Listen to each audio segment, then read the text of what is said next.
Hi friends. आज से शायर्स of India में हम नई सीरीज चालू कर रहे हैं। इसमें हम उन लोगों का, कम्युनिटी का या फिर देशों का डिस्कशन करेंगे जिनके वजह से आज का भारत है या फिर उन्होंने इस भारत के ऊपर अपनी मजबूत छाप छोड़ी है। तो आज हम पहली सीरीज में बात करेंगे अंग्रेजों के बारे में। क्या अंग्रेज नहीं होते तो हमारा देश आज के ऐसा होता? क्या लगता है आपको? हम कहते हैं कि हमें आज़ादी 200 साल के बाद मिली है, लेकिन क्या सच्ची में हमें आज़ादी 200 साल के बाद मिली है? मेरे ख्याल से हमें आज़ादी कुछ सालों, हजारों सालों के बाद मिली है।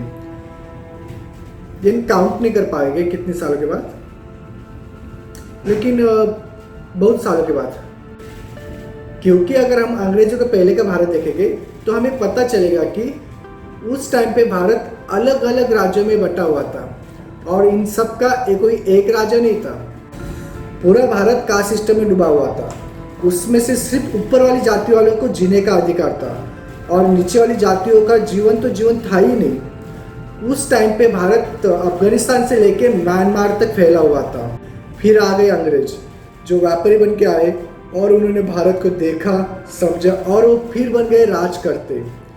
उन्होंने पहली बार पूरे भारत को एक छतरी कंट्रोल में लाया। आर्मी कैसी होती है उन्होंने दिखाया। निष्पक्ष न्यायपालिका कैसी होनी चाहिए है उन्होंने हमें दिखाया। हम आज भी उनके ही रूल्स फॉलो करते हैं। हम कहते हैं कि इंडियन पिनल कोड ये लिखे तो अंग्रेजों ने ही है। हम अगर इतिहास पढ़ते हैं तो हमें पता चलता है कि हमारे ऊपर बहुत जुल्म हुआ, सही है, लेकिन उससे पहले भी जनता के ऊपर जुल्म होता था। फर्क इतना ही था कि अब जुल्म करने वाले विदेशी लोग थे, इसलिए यह सोच निर्माण हो गई कि हम स्वतंत्र नहीं है। हालांकि स्वतंत्र उससे पहले भी नहीं थे। अंग्रेज आने के बाद राजशाही खत्म हुई थी, बस बाकी सब वही था। लेकिन यह बात आती है एक सोच की जो उन राजाओं ने आम जनता के अंदर बो दी और इसका परिणाम यह हुआ कि भारत में सामाजिक कार्यकर्ताओं की संख्या बढ़ने लगी। हमें पता है कि जातिवाद बंदी, बाल विवाह, विधवा विवाह, लड़की को पढ़ाना, सती प्रथा बंदी, ये सब चीज़ें तो अंग्रेजों के टाइम पे तो हुई है। पक्की सड़कें, बस, रेलवेज, ये अंग्रेजों ने तो लाया है।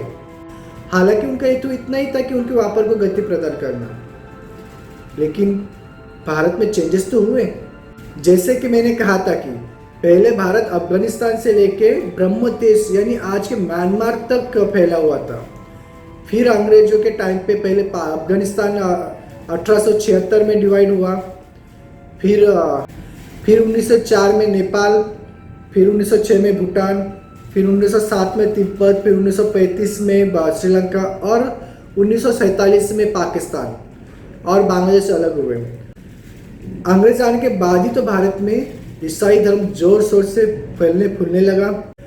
हमें सिर्फ अंग्रेजों ने नहीं, बहुत सारे लुटेरों ने लुटा है, लेकिन सबसे ज़्यादा प्रभावित हमें अंग्रेजों ने ही किया है। अंग्रेजों के टाइम पे ही इतनी सारी स्वतंत्रता चलोन हुई कि उसके कारण आज भारत में जनता का राज है और सब कोई एक समान है। जैसे कि हर फिल्म में हीरो और विलन का एक अहम किरदार होता है, वैसे ही अंग्रेजों ने विलन की भूमिका तो निभाई है, लेकिन इस भारत देश की एक परिभाषा बदल दी है। अगर आपको हमारा ये वीडियो अच्छा लगा तो इसको लाइक कीजिए, सब्सक्राइब कीजिए और हाँ, हमारे अगली वीडियो की नोटिफिकेशन आने के लिए बेल आइकन को क्लिक कीजिए। चलिए मिलते हैं अगले एपिसोड में। बाय।